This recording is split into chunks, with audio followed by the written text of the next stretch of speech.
Welcome to Pappy's Kitchen Creations, where I mix spoons with tunes.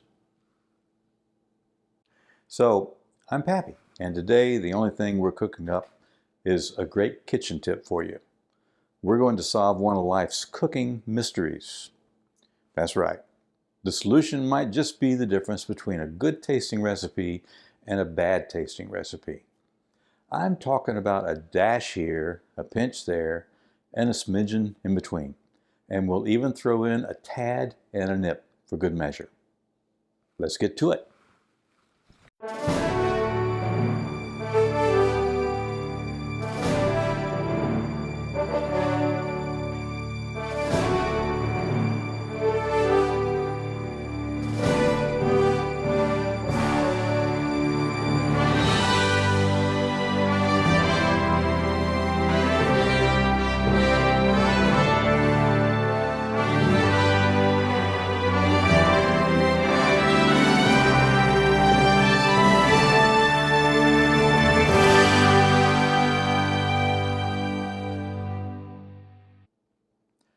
I remember my grandmother in Central Florida adding a pinch of salt or a smidgen of cayenne pepper to her recipes, and her food always tasted mighty good.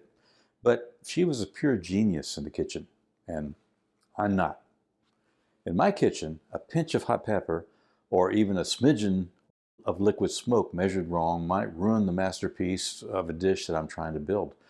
Generally, the smaller the recipe, the more important it is to stick to exact measurements. The problem is that most common measuring spoon sets only measure down to 1/8 of a teaspoon. But the pinch and the smidgen are much smaller than that.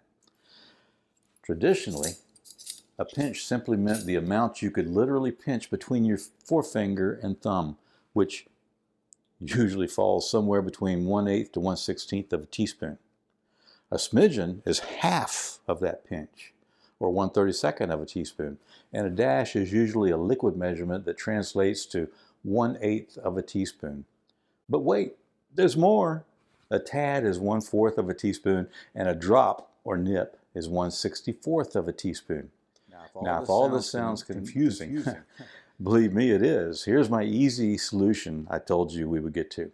You can actually purchase and buy a small measuring set for these various small measurements.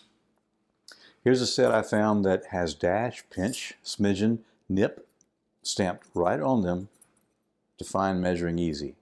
Of course, if you'd like the vague and mysterious way of adding these ingredients, that's okay too. Some cooks are perfectly content adding a pinch of salt or a smidgen to cayenne pepper with their fingers. And I have to tell you, the results can be mighty good. My grandmother was one of those cooks, but for me, I prefer a more precise definition of the measurement, and I'm thinking you do too. For me, tiny measuring spoons make life so much more simple.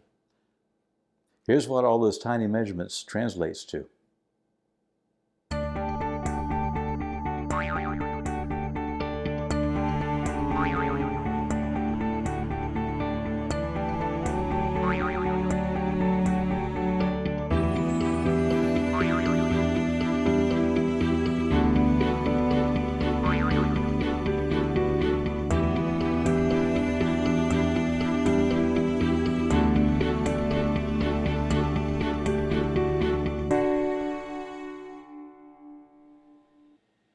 Now you're ready to follow those handwritten instructions that your grandmother lovingly wrote down all those many years ago. You can reliably recreate that great tasting dish you remember as a child. If this video has helped you in any way with measuring a tad, dash, pinch, smidgen, or nip, give it a thumbs up. Oh, and don't forget to hit that subscribe button below so you and I can prepare great tasting things together in the future. I promise to keep the pinches and smidgens to a bare minimum. But I'll be using these. You can be assured of that.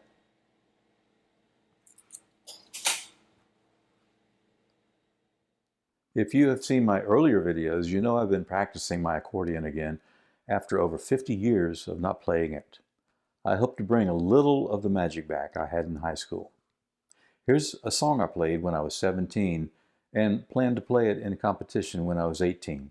But the Vietnam War took me away and my accordion sat idle until just 8 months ago. The song is Malagueña. I hope you like it.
Bye for now.